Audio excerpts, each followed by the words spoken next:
আমরা যদি খেয়াল করি যে আমরা আমাদের সমাজে কুকুর বিড়াল দেখলে কি করি বলেন তো? রাস্তাঘাটে কি করি?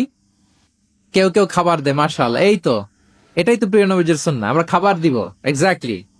কিন্তু আমি জানি না কেন যেন বাংলাদেশে কুকুর দেখলে বিড়াল দেখলে কি করে, তাড়ায় দেয়, ঢিল ছোড়ে, লাথি মারে, এরকম করে না অনেক সময়? অপ্রয়োজনে, কোনো প্রয়োজন নেই এটা করে। ও সবচেয়ে মজার ব্যাপার হচ্ছে মাঝে মাঝে দেখা যায় যে জোড়া লাগা কুকুর যদি দেখা যায়, যে একসাথে দুটো কুকুর, তাদের প্রজননের কারণে তাদের একটা বিশেষ ঋতুতে বিশেষ সময়ে তাদেরকে এটা করতে হয়, এক অদ্ভুত কারণে মানুষ মানে ক্ষিপ্ত হয়ে ওঠে তাদের প্রতি। কিন্তু আমাদের তো মানবিক হওয়া উচিত ছিল, কি বলেন? আশরাফুল মাখলুকাত বলে আমরা নিজেদেরকে দাবি করি। আমাদের কি করা উচিত ছিল? ইগনোর করা উচিত ছিল, let them do there job, overlook করার দরকার ছিল। কিন্তু কোন এক অদৃশ্য কারণে আমরা এরকম দৃশ্য দেখলে হিংস্র হয়ে উঠি, লাঠি দিয়ে মারি, ওখানে মানুষ জড়ো হই। কিন্তু তাদের একটা সফল প্রজননের জন্য, বংশবিস্তারের জন্য এটা প্রয়োজন। তো আমরা যেন এই কাজটা না করি, এরকম নির্মম যেন আমরা কখনো না হই। কারণ প্রাণীদের প্রতি দয়া দেখানো এটা ছোটখাটো কোনো ব্যাপার নয়, এটাই আপনার জান্নাতের কারণ হতে পারে, এটাই আপনার জাহান্নামের কারণ হয়ে যেতে পারে। আল্লাহ রাসূল সাল্লাল্লাহু আলাইহি ওয়াসাল্লাম বলেন, মান লা ইয়ারহাম লা ইউরহাম। যে ব্যক্তি অন্যকে দয়া দেখায় না, আল্লাহ তাআলা তার প্রতি দয়া দেখায় না।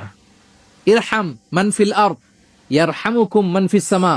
এই দুনিয়াতে যারা আছে তোমরা তাদের প্রতি দয়া দেখাও, যিনি আকাশে আছেন তিনি তোমাদের প্রতি দয়া দেখাবেন। তাহলে এই জমিনে কি শুধু আমরাই থাকি নাকি? না পশু পাখি প্রাণী এগুলোও থাকে? এদের প্রতিও যদি আমরা দয়াদ্র হই, মমতা দেখাই, করুণা দেখাই, আমাদের প্রতিও দয়া দেখাবে কে? এবার আওয়াজ করে বলুন তো, আমরা আল্লাহর দয়া পেতে চাই কি চাই না? সবাই চাই। তাহলে প্রাণীদের প্রতি কখনো আমরা যেন নির্মম না হই, অমানবিক না হই, আমরা যেন মানবিক হই। আমরা অনেক উন্নত দেশে দেখি যে হাইওয়েতে একটা সাপ যাচ্ছে, এই সাপ দেখে একটা গাড়ি থেমে গিয়েছে, স্টপ, তার পেছনে পেছনে শত শত গাড়ি স্টপ। তারা বন বিভাগকে নক দেয়, স্থানীয় পুলিশকে ফোন দেয়, তারা এসে সাপটাকে উদ্ধার করে, এরপরে গাড়িগুলো চলতে শুরু করে। একটা ভিডিও ক্লিপস আমি এমনও দেখেছি যে একটা হাঁস তার বাচ্চাগুলোকে নিয়ে হাইওয়ে পার হচ্ছে। হাঁস তো খুব আস্তে আস্তে হাঁটে, একেবারে পিপিলিকার মতো একটু একটু করে হাঁসের বাচ্চাগুলো যাচ্ছে, শত শত গাড়ি at the middle of the highway stop.